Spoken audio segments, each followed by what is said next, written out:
20s. This is the time when people are graduating college, going out in the real world, trying to find themselves, getting into a serious relationship, figuring out what they want to do in life. And for me, this has been one of the most difficult and confusing part of my life.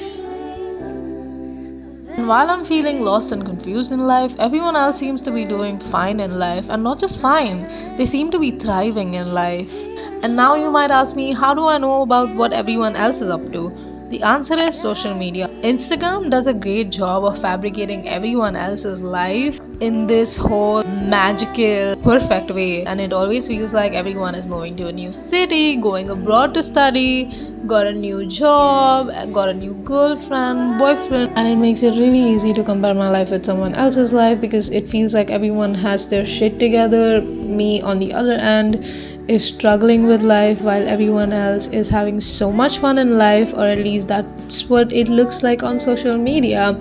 And I feel it also has to do with the fact that we live in a society that sends us a message that if we don't reach a certain milestone by a certain age, then we are quote-unquote losers or behind in life, which is not true, because who set these deadlines for us, and why is it similar for every single person, considering that our lives are so different from each other and that we come from different backgrounds, and especially when we all want different things in life. And I think all of us know this already, but I need to reiterate it. Social media is fake. I don't want to call it fake, but it's a platform where people always put their good moments, at least most of the time. I'm not gonna lose my job and put it on my Insta story being like, hey, lost my job today, hashtag unemployed. Nobody's gonna do that. And it's somehow easier to share my good moments whenever I am on a vacation or I'm with my friends. It's easier to do that, but I'm not gonna post when I get dumped or I am losing my job. And that's why it's very harmful for us to compare our lives that we know so much about to someone's life that you only know 2% of. And this entire feeling of comparing myself to someone else and feeling like I'm behind in life or whatever that means, this whole notion of, oh, I should be successful by the age of 22, 23, 24, it's insane considering the fact that we're starting from zero and we literally know nothing about this real world, and this is our first time trying things out. We're gonna fail so many times, and sometimes we're gonna succeed.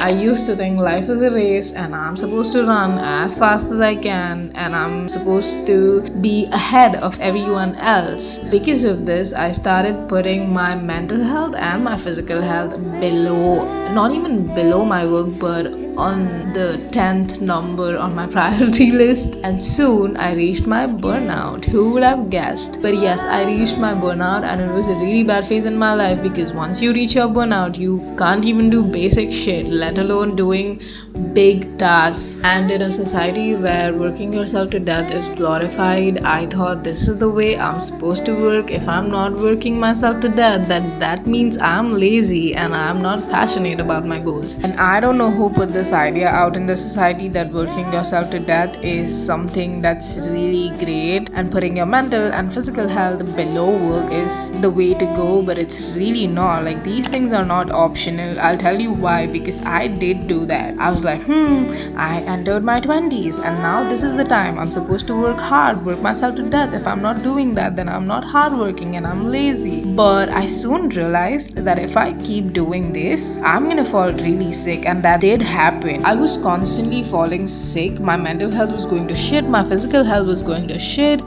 and I quickly realized if I do not take care of my body and my mental health, I will not be able to function as a human being. Like, let alone doing big tasks in my life, I won't be able to do even basic things in life. So I need to take care of my body and my mental health in order to get things done in life.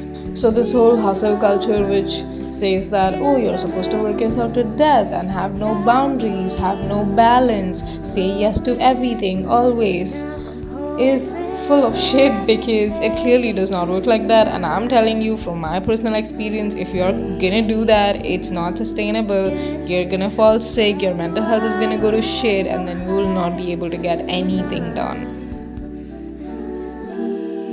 But I know that setting boundaries and saying no, especially with work and with academics, is very difficult. Like, it's easier said than done. And I struggle with saying no most of the time. It's a little difficult for me to do that because while growing up, I was always taught to just sit down, keep quiet, be a good girl, do what everyone else tells you to do, and don't cause inconvenience to anybody else. That's why you're supposed to agree to what everyone else is saying or asking you to do.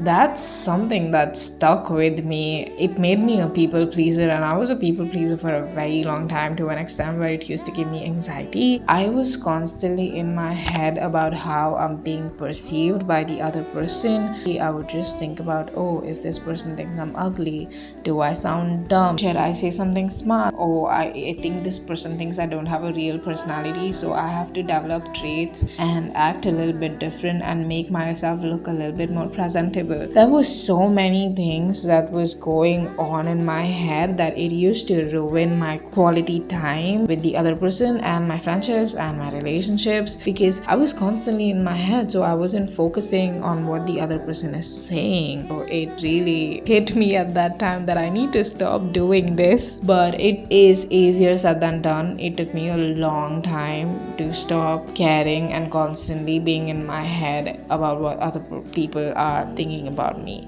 And because of this, I have stopped myself from doing things that I actually enjoy, because I was like, people might think this is cringy, so I better not do that. And that's why I used to not do so many things that I actually like.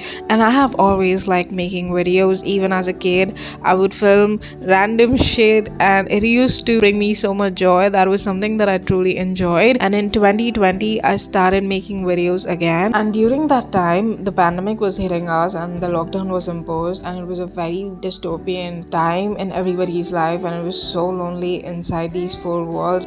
But making these small thrift haul videos kept me going for a really long time, even if it sounds really stupid. But the whole process of creating something from scratch and then editing, that used to really bring me joy. And maybe the videos that I've created are not the best videos in this entire world, but I'm trying and I take pride in trying.